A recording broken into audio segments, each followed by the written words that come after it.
Friends, ಒಂದ್ಸಲ ಊಹೆ ಮಾಡ್ಕೊಳ್ಳಿ, ನಿಮ್ಮ ಹತ್ರ ಒಂದು ಪಾತ್ರೆ ಇದೆ. ನೀವು ಅದರಲ್ಲಿ ಏನ್ ಹಾಕಿದ್ರೂ ಕೂಡ ಅದು 1ಕ್ಕೆ 100 ಆಗುತ್ತೆ, 100ಕ್ಕೆ 1000 ಆಗುತ್ತೆ.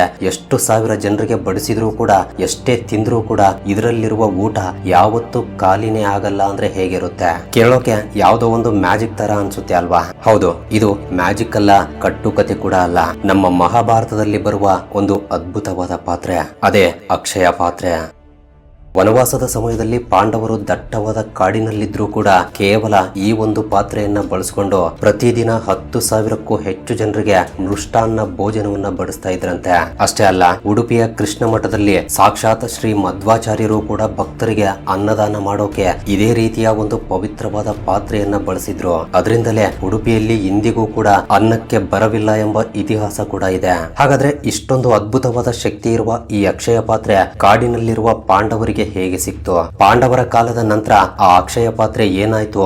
ಈಗ ಎಲ್ಲಿದೆ? ಉಡುಪಿಯ ಕೃಷ್ಣ ಮಠದಲ್ಲಿರುವ ಪಾತ್ರೆಗೂ ಮಹಾಭಾರತದ ಆ ಅಕ್ಷಯ ಪಾತ್ರೆಗೂ ಇರುವ ಲಿಂಕ್ ಏನು? ಅವೆರಡೂ ಒಂದೇನಾ? ಎಲ್ಲದಕ್ಕಿಂತ ಹೆಚ್ಚಾಗಿ ನಿಜಕ್ಕೂ ಈ ಅಕ್ಷಯ ಪಾತ್ರೆ ಅನ್ನೋದು ಇಂದಿಗೂ ಕೂಡ ನಮ್ಮ ಭೂಮಿಯ ಮೇಲೆ ಇದೆಯಾ, ಅಥವಾ ನಿಜವಾದ ಅಕ್ಷಯ ಪಾತ್ರೆ ಅನ್ನೋದ್ರ ಅರ್ಥವೇ ಬೇರೆನಾ? ಬನ್ನಿ, ಇವತ್ತಿನ ಈ ವಿಡಿಯೋದಲ್ಲಿ ನಾವು ಮಹಾಭಾರತದ ಅತ್ಯಂತ ನಿಗೂಢವಾದ ಈ ಅಕ್ಷಯ ಪಾತ್ರೆಯ ಬಗ್ಗೆ ಕಂಪ್ಲೀಟ್ ಮಿಸ್ಟ್ರಿಯನ್ನ ತಿಳಿದುಕೊಳ್ಳೋಣ. ಸೊ ವಿಡಿಯೋ ತುಂಬಾ ಇಂಟ್ರೆಸ್ಟಿಂಗ್ ಆಗಿರುತ್ತೆ, ಎಲ್ಲೂ ಸ್ಕಿಪ್ ಮಾಡದೆ ಕೊನೆವರೆಗೂ ನೋಡಿ. ಹಾಗೆ ವಿಡಿಯೋ ಇಷ್ಟವಾದ್ರೆ ತಪ್ಪದೆ ವಿಡಿಯೋಗೆ ಒಂದು ಲೈಕ್ ಕೊಟ್ಟು ನಿಮ್ಮ ಫ್ರೆಂಡ್ಸ್ ಅಂಡ್ ಫ್ಯಾಮಿಲಿಗೂ ಈ ವಿಡಿಯೋವನ್ನ ಶೇರ್ ಮಾಡಿ. ಇನ್ನು ಲೇಟ್ ಮಾಡದೆ let's get it to the video. Mahabharata ಎಂದ ತಕ್ಷಣ ನಮ್ಗೆಲ್ರಿಗೂ ನೆನಪಾಗೋದು ಪಾಂಡವರು ಮತ್ತು ಕೌರವರು. ಸೊ ಇವರು ಮಧ್ಯೆ ನಡೆದ ಆ ಒಂದು ಪಗಡೆಯಾಟ ಪಾಂಡವರ ಇಡೀ ಜೀವನವನ್ನೇ ಬದಲಾಯಿಸಿ ಬಿಡುತ್ತೆ. ಆಟದಲ್ಲಿ ಧರ್ಮರಾಜ ತನ್ನ ಸಮಸ್ತ ರಾಜ್ಯವನ್ನ, ಸಂಪತ್ತನ್ನ, ಕೊನೆಗೆ ದ್ರೌಪದಿಯನ್ನು ಕೂಡ ಕಳೆದುಕೊಳ್ತಾನೆ. ದ್ರೌಪದಿಗೆ ತುಂಬಿದ ಸಭೆಯಲ್ಲಿ ನಡೆದ ಆ ಘೋರ ಅವಮಾನದ ನಂತರ ಪಾಂಡವರು 12 ವರ್ಷಗಳ ವನವಾಸ ಮತ್ತು 1 ವರ್ಷದ ಅಜ್ಞಾತವಾಸ ಮಾಡಬೇಕಾದ ಪರಿಸ್ಥಿತಿ ಬರುತ್ತೆ. ಸೊ ಜಸ್ಟ್ ಒಂದ್ಸಲ ಯೋಚನೆ ಮಾಡಿ, ಅರಮನೆಯಲ್ಲಿ ರಾಜ ಮಹಾರಾಜರ ತರ 100 ಸೇವಕರ ಮಧ್ಯೆ ಬದುಕ್ತಾ ಇದ್ದವರು ರಾತ್ರೋರಾತ್ರಿ ಸರ್ವಸ್ವವನ್ನು ಕಳೆದುಕೊಂಡು ಕಾಡಿನಲ್ಲಿ ಋಷಿ ಮುನಿಗಳ ತರ ಬದುಕಬೇಕು ಅಂದ್ರೆ ಎಷ್ಟು ಕಷ್ಟ ಆಗಿರುತ್ತೆ ಅಲ್ವಾ? ಸೊ ಪಾಂಡವರು ಕಾಡಿಗೆ ಹೊರಟಾಗ ಒಂದು ಅನ್ಎಕ್ಸ್ಪೆಕ್ಟೆಡ್ ಘಟನೆ ನಡೆಯುತ್ತೆ. ಧರ್ಮರಾಜನ ಮೇಲೆ ಇರುವ ಪ್ರೀತಿ ಮತ್ತು ಭಕ್ತಿಯಿಂದ ಸರಿಸುಮಾರು 10,000ಕ್ಕೂ ಹೆಚ್ಚು ಜನ ಬ್ರಾಹ್ಮಣರು ಮತ್ತು ಋಷಿ ಮುನಿಗಳು ಪಾಂಡವರ ಜೊತೆ ಕಾಡಿಗೆ ಹೊರಡ್ತಾರೆ. ಧರ್ಮರಾಜ ಅವರಿಗೆ ಕೈ ಮುಗಿದು, ನನ್ ಜೊತೆ ಬರಬೇಡಿ, ದಯವಿಟ್ಟು ವಾಪಸ್ ಹೋಗಿ, ನಮ್ಮ ಕಷ್ಟವನ್ನ ನಾವೇ ಅನುಭವಿಸ್ತೀವಿ ಅಂತ ಬೇಡಿಕೊಳ್ತಾನೆ. ಆದ್ರೆ ಆ ಬ್ರಾಹ್ಮಣರು, ನಾವು ನಮ್ಮ ಊಟವನ್ನ ನಾವೇ ಹುಡುಕೊಳ್ತೀವಿ, ಆದ್ರೆ ನಾವು ಅಧರ್ಮ ಇರುವ ಜಾಗದಲ್ಲಿ ಇರಲ್ಲ, ಧರ್ಮದ ಜೊತೆಯಲ್ಲಿ ಇರ್ತೀವಿ ಅಂತ ಹೇಳಿ ಅವರ ಹಿಂದೆಯೇ ಕಾಡಿಗೆ ಬರ್ತಾರೆ. ಬಟ್ ಧರ್ಮರಾಜನ ಮನಸ್ಸಿಗೆ ಇದು ತುಂಬಾ ನೋವನ್ನ ಕೊಡುತ್ತೆ. ನಮ್ಮ ಹಿಂದೂ ಧರ್ಮದ ಪ್ರಕಾರ ಅತಿಥಿ ದೇವೋಭವ ಎಂಬುದು ಆ ಸಮಯದಲ್ಲಿ ಕಟ್ಟುನಿಟ್ಟಾಗಿ ಆಚರಿಸ್ತಾ ಇದ್ರು. ಸೊ ತನ್ನನ್ನೇ ನಂಬಿ ಬಂದಿರುವ 10,000 ಜನ ಬ್ರಾಹ್ಮಣರಿಗೆ ಮತ್ತು ಪ್ರತಿದಿನ ಆಶ್ರಮಕ್ಕೆ ಬರುವ ಅತಿಥಿಗಳಿಗೆ ಊಟ ಹಾಕದೇ ಇರುವುದು ಒಬ್ಬ ರಾಜನಾಗಿ ತಾನು ಮಾಡುವ ಅತಿ ದೊಡ್ಡ ಪಾಪ ಎಂದು ಧರ್ಮರಾಜ ತಳಮಳಗೊಳ್ತಾನೆ. ಕಾಡಿನಲ್ಲಿ ಸಿಗುವ ಹಣ್ಣು ಹಂಪಲುಗಳಿಂದ ಪಾಂಡವರ ಹೊಟ್ಟೆ ತುಂಬುತ್ತೆ, ಆದ್ರೆ ಈ 10,000 ಜನರಿಗೆ ಪ್ರತಿದಿನ ಊಟ ಹಾಕುವುದು ಹೇಗೆ ಎಂದು ಧರ್ಮರಾಜ ದಿಕ್ಕು ತೋಚದೆ ಕಣ್ಣೀರನ್ನ ಹಾಕ್ತಾನೆ. ಆಗ ದೌಮ್ಯ ಎಂಬ ಮಹರ್ಷಿಗಳು ಬಂದು ಧರ್ಮರಾಜನಿಗೆ ಸೂರ್ಯ ದೇವನನ್ನ ಕುರಿತು ಪ್ರಾರ್ಥನೆ ಮಾಡು ಎಂದು ಸಲಹೆ ನೀಡ್ತಾನೆ. ಸೊ ಅವರ ಮಾತಿನಂತೆ ಧರ್ಮರಾಜ ಸಾಕ್ಷಾತ್ ಸೂರ್ಯ ದೇವನನ್ನ ಕುರಿತು ಕಠಿಣವಾದ ತಪಸ್ಸನ್ನ ಮಾಡ್ತಾನೆ. ಆತನ ಭಕ್ತಿಗೆ ಮೆಚ್ಚಿ ಸೂರ್ಯ ದೇವ ಪ್ರತ್ಯಕ್ಷನಾಗ್ತಾನೆ. ಆಗ ಧರ್ಮರಾಜ ತನ್ನ ಕಷ್ಟವನ್ನ ಹೇಳಿಕೊಂಡು, ನನ್ನನ್ನು ನಂಬಿ ಬಂದವರಿಗೆ ಅನ್ನದಾನ ಮಾಡೋಕೆ ಏನಾದ್ರೂ ದಾರಿ ತೋರಿಸಿ ಅಂತ ಕೇಳಿಕೊಳ್ತಾನೆ.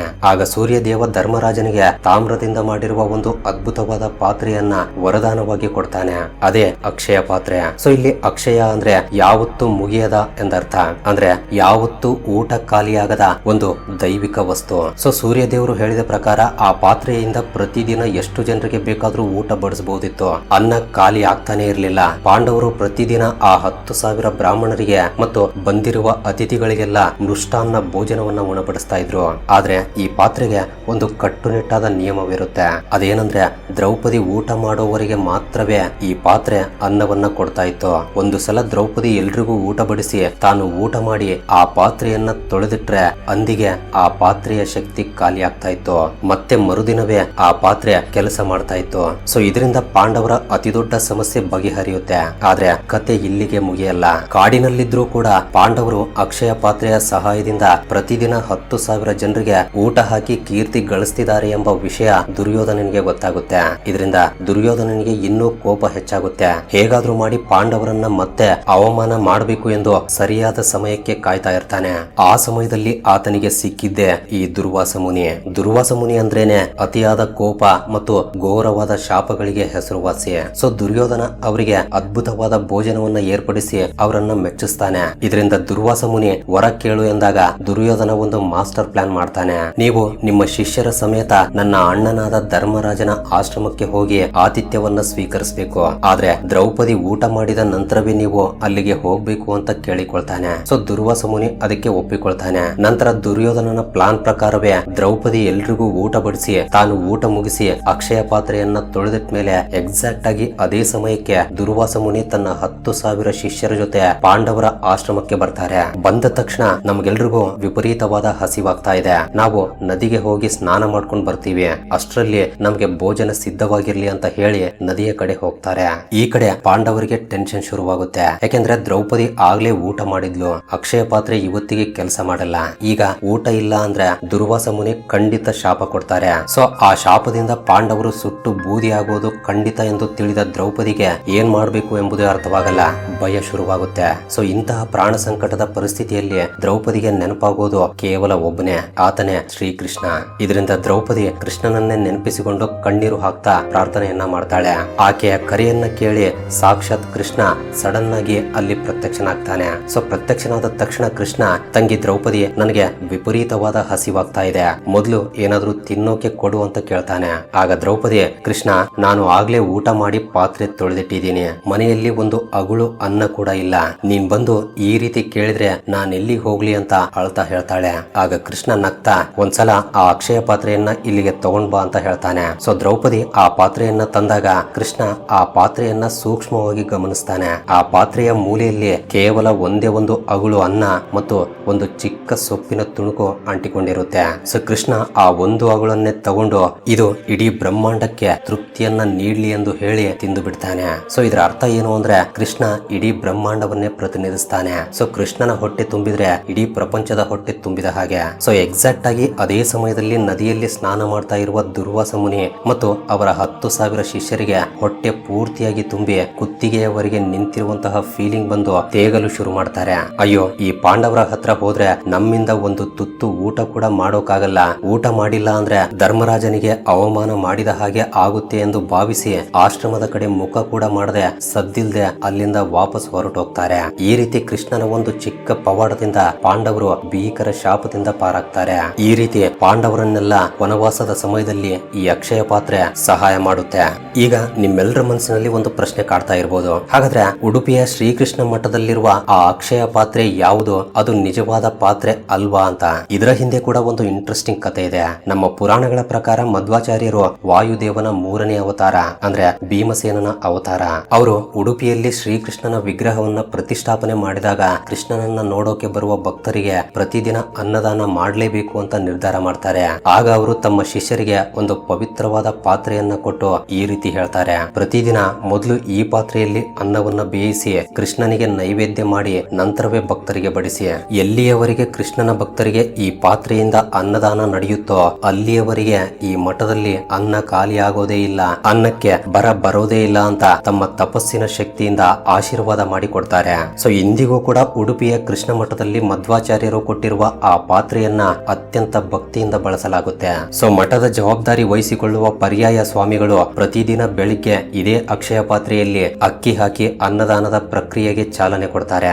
ಉಡುಪಿಗೆ ಸಾಧಾರಣ ದಿನಗಳಲ್ಲಿ ಸಾವಿರಾರು ಭಕ್ತರು ಬರ್ತಾರೆ. ಕೆಲವು ವಿಶೇಷ ಹಬ್ಬದ ದಿನಗಳಲ್ಲಿ ಊಹೆಗೂ ನಿಲುಕದಷ್ಟು ಲಕ್ಷಾಂತರ ಜನ ಬರ್ತಾರೆ. ಆದ್ರೆ ಇಲ್ಲಿ ಆಶ್ಚರ್ಯ ಏನು ಅಂದ್ರೆ ಎಷ್ಟೇ ಜನ ಬಂದ್ರು ಎಷ್ಟೇ ಹೊತ್ತಾದ್ರೂ ಅಲ್ಲಿ ಯಾರಿಗೂ ಕೂಡ ಊಟ ಇಲ್ಲ ಎಂಬ ಪರಿಸ್ಥಿತಿ ಬಂದೇ ಇಲ್ವಂತೆ. ಸಡನ್ ಆಗಿ 10-20 ಸಾವಿರ ಜನ ಎಕ್ಸ್ಟ್ರಾ ಬಂದ್ರು ಕೂಡ ಅದೇ ಅಡುಗೆ ಎಲ್ರಿಗೂ ಹೊಟ್ಟೆ ತುಂಬಾ ಸಾಕಾಗುತ್ತೆ. ಮಹಾಭಾರತದ ಒರಿಜಿನಲ್ ಅಕ್ಷಯ ಪಾತ್ರೆಯನ್ನ ಧರ್ಮರಾಜ ಸೂರ್ಯದೇವನಿಗೆ ವಾಪಸ್ ಕೊಟ್ಟರು ಕೂಡ ಮಧ್ವಾಚಾರ್ಯರು ತಮ್ಮ ಭಕ್ತಿಯಿಂದ ಸೃಷ್ಟಿಸಿದ ಅದರಷ್ಟೇ ಪವರ್ಫುಲ್ ಆಗಿರುವ ಇನ್ನೊಂದು ಅಕ್ಷಯ ಪಾತ್ರೆ ಇಂದಿಗೂ ಕೂಡ ಉಡುಪಿಯಲ್ಲಿದೆ. ಪ್ರತಿದಿನ ಕೆಲವು ಸಾವಿರಾರು ಜನರ ಹೊಟ್ಟೆ ತುಂಬಿಸ್ತಾ ಇದೆ ಅನ್ನೋದು ನಿಜಕ್ಕೂ ಒಂದು ಜೀವಂತ ಪವಾಡ ಅಂತ ಕೂಡ ಹೇಳ್ಬೋದು. ಹಾಗಂತ ಈ ಅಕ್ಷಯ ಪಾತ್ರೆ ಕೇವಲ ಪುರಾಣಕ್ಕೆ ಮಾತ್ರ ಸೀಮಿತ ಅಲ್ಲ. ಇಂದಿನ ಆಧುನಿಕ ದಿನಗಳಲ್ಲೂ ಕೂಡ ಕೂಡ ಇದರ ಪ್ರಭಾವ ಇದೆ. ನೀವು ಅಕ್ಷಯ ಪಾತ್ರ ಫೌಂಡೇಶನ್ ಬಗ್ಗೆ ಖಂಡಿತ ಕೇಳಿರ್ತೀರಾ. ಭಾರತದಾದ್ಯಂತ ಲಕ್ಷಾಂತರ ಶಾಲಾ ಮಕ್ಕಳಿಗೆ ಪ್ರತಿದಿನ ಮಧ್ಯಾಹ್ನದ ಬಿಸಿ ಊಟ ಕೊಡುವ ಅತಿ ದೊಡ್ಡ ಸಂಸ್ಥೆ ಇದು.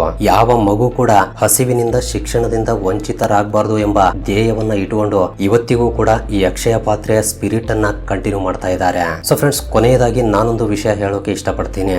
ನಿಜಾನ ಅಥವಾ ಕಟ್ಟುಕತೆನ ಅನ್ನೋದು ನನಗೆ ಕನ್ಫರ್ಮ್ ಆಗಿ ಗೊತ್ತಿಲ್ಲ. ಆದ್ರೆ ನನ್ನ ದೃಷ್ಟಿಯಲ್ಲಿ ನಿಜ ಜೀವನದಲ್ಲಿ ಅಕ್ಷಯ ಪಾತ್ರೆ ಅಂದ್ರೆ ಏನ್ ಗೊತ್ತಾ? ತನ್ನ ಮಕ್ಕಳಿಗೆ ಎಷ್ಟೇ ಉಣಿಸಿದ್ರೂ ಖಾಲಿಯಾಗದ ಒಬ್ಬ ತಾಯಿಯ ಪ್ರೀತಿ ಮತ್ತು ಆಕೆಯ ಕೈತುತ್ತು ಒಂದು ನಿಜವಾದ ಅಕ್ಷಯ ಪಾತ್ರೆ.